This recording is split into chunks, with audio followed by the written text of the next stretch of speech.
Hello, great people. Nigerian military jet targeting Lakurawa sect in Sokoto state has bombed a particular village and a number of people have died. As at now, the number of deaths cannot be ascertained, but from reports in the media, many people have died. Now, this is one too many of the Nigerian military because I'm sure this is not the first time that you are hearing that in the course of operation, innocent people have paid the supreme price. Now, on this episode of Politics with Dr. Omosholade, first, my sincere sympathy to the people that are affected because I can imagine you sleeping in your bedroom and all of a sudden you are hit by a bomb, not by non-state actors, not by terrorists, not by bandits, but by the agents of Nigerian government that is supposed to protect you in the first place. That is, a very bad, a very sad, and a very terrible way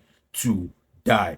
Now, we'll be looking at a lot of things as regards what happened precisely in Silame local government area of Sokoto State. Now, I have a message for the Nigerian military and I have some strong words for them. But first, I have to say something, which is that let me take a moment to please appreciate the Nigerian military. Sincerely, I can tell you for free that it is not easy to be a security agent in a country like Nigeria.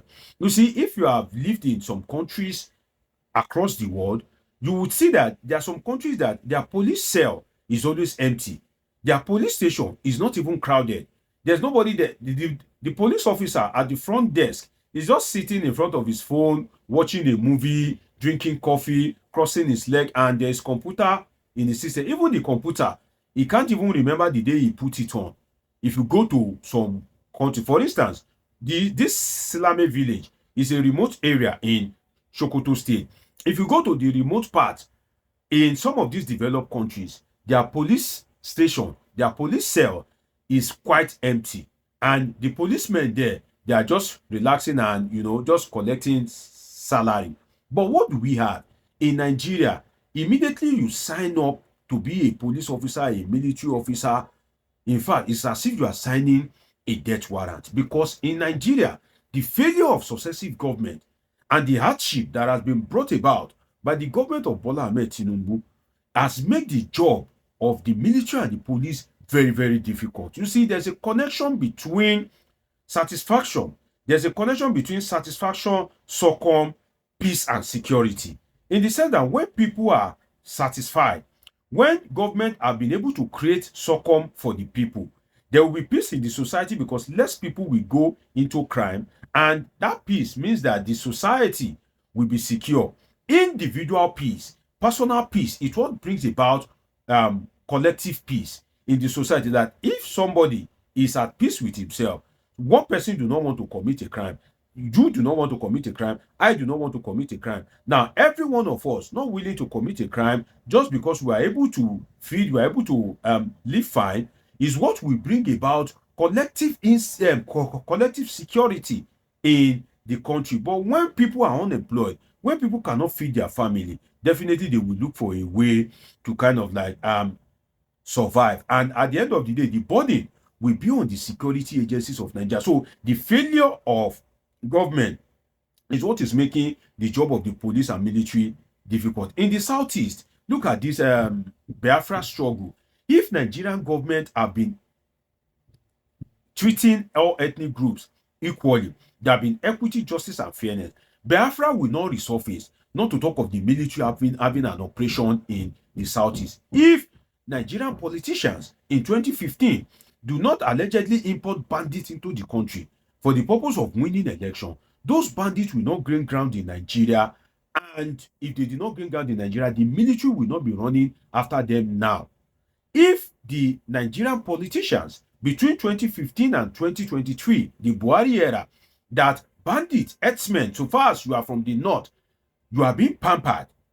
If the government have taken a decisive action against them, as Olusegun Obasanjo did against OPC when he was president, definitely we won't have this insecurity ravaging the northern part of Nigeria. So politicians are a problem. In a country like that, it is very difficult, if not, if not a death sentence, to be to be a security officer that will eventually live long and live in peace. It's very so. Kudos to the Nigerian military. Kudos to the Nigerian police. You guys are doing a lot of wonderful job, because as ineffectual as you can be, out of that ineffectualness is what the Nigerian state is still able to exist. If you guys are, are absent, definitely all these bandits, terrorists, people that want to invoke Islamic State and all that would have overrun Nigeria as a whole. So kudos to you. But at the same time, the Nigerian military, you see, you need to be very, very careful. And I say this sincerely. I say this from the bottom of my heart, in the sense that you are trying to protect the people. You must operate in such a way that the people we know, we feel, we believe that you are for them. And if I can give you one message, the message will be that precision is professionalism. What do I mean by that? If you are going for an operation as a military of a country, you have to be very careful, especially if there are civilians around such an environment.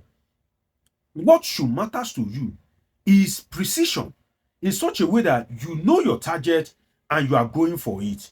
So you cannot, in the course of going for your target, and begin to, make innocent people to lose their life and property. In this Silame local government, what some people have labored for all their life, what some people have invested in all their life, have been taken away by the mistake of the Nigerian military. So is it lack of training? Is it carelessness? Because it's becoming one too many on the part of the Nigerian military. Is it lack of training? Is it carelessness? Is it lack of technology? Is it lack of amenities? What is really the problem? What is going on? So if it is lack of military infrastructure, military amenities, then call on the Nigerian government. Go and carry your phone and sit and begin to sleep in Aso Rock. Begin to sound into the ears of the president that you guys need money, you guys need amenities. Because I don't want to hear that Nigeria doesn't have money. When it comes to giving police and military money, I don't want to hear that Nigerian government doesn't have money. Because first, you Nigerian government are the one that created the problem for these military guys. It is Christmas. New Year is approaching. These guys cannot even spend time with their family. Is it easy? You that you are wearing 10-yard agbada, gallivanting all over the place, spending lavishly, using biro and every means possible to steal public funds. Some of you politicians, you are living large, and you are creating problem for these guys and pushing them into the forest to go and be fighting bandits while your own children are abroad. You are bad. In fact, you are bad than bad itself.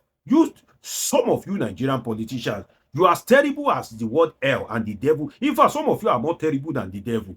Because I can imagine a rank and file military guy that has wife, that has children.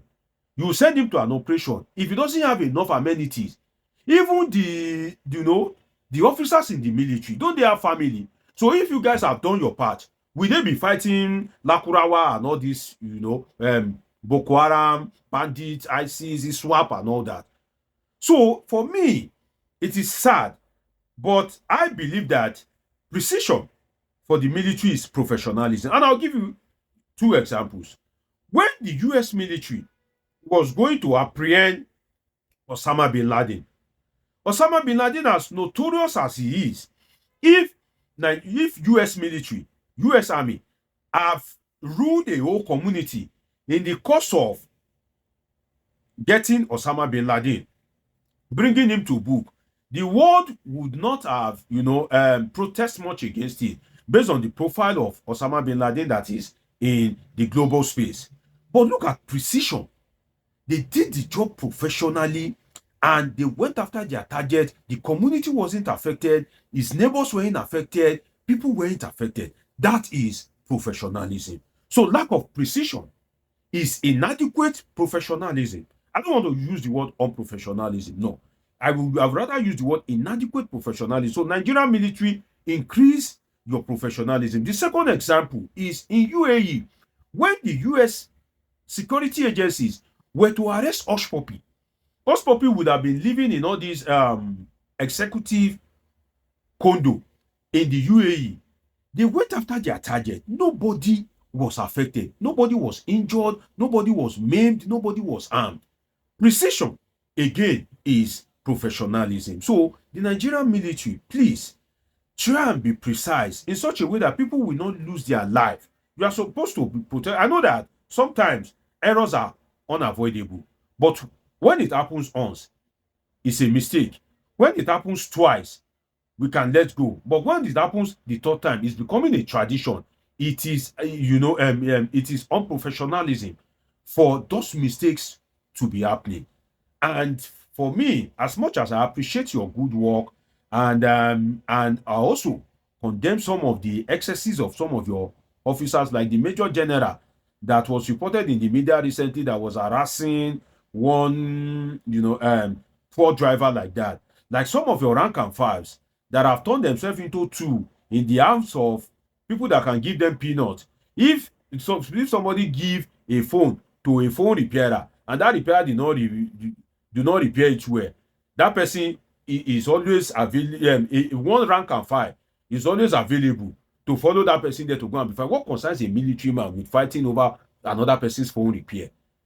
So I usually condemn these excesses, but regardless of your mistakes and how ineffectual some of these operations could be, I applaud the Nigerian military and kudos to the military officers that are doing a great job in keeping Nigeria together and making sure that these people that are rich, these people that have been stealing public funds, that they can even sleep in peace. Kudos to Nigerian military, but please don't let us hear in this coming new year that mistake, accidental something, you are targeting terrorists. Now people have died. No, please, you can do better, Nigerian military. I appreciate you sincerely. It's been an interesting time on this episode of Politing with Dr. Omoshola Deji. Dr. Deji is a political scientist with a PhD in political science. Do well to subscribe, turn on your notification button, catch up with my past videos, and of course, I have great, interesting videos coming your way. Till I see you again, always remember that I love you all sincerely.